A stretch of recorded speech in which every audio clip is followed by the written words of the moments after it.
मोमिन मर्दों से कह दो कि अपनी नजरें नीची रखा करें और अपनी शर्मगाहों की हिफाजत किया करें। ये उनके लिए बड़ी पाकीज़गी की बात है,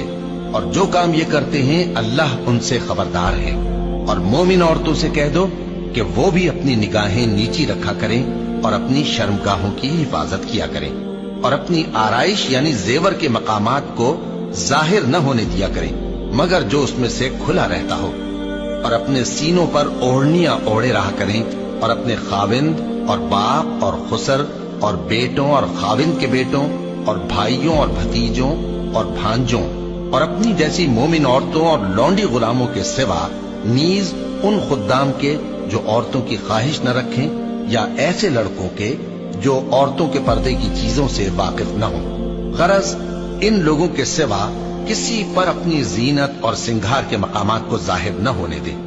और अपने पांव ऐसे तौर से जमीन पर न मारे कि झंकार कानों में पहुंचे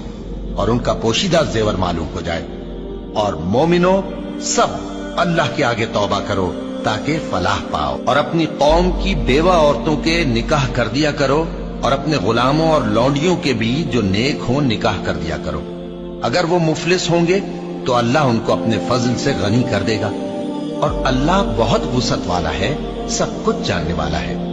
और जिनको ब्याह का मकदूर न हो वो पाक दामनी को इख्तियार किए रहें यहां तक कि अल्लाह उनको अपने फजल से गनी कर दे।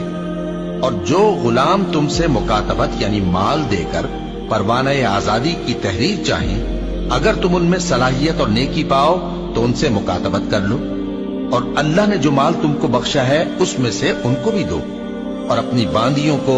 अगर वो पाक दामन रहना चाहें तो दुनियावी जिंदगी के फवायद हासिल करने के लिए बदकारी पर मजबूर न करना,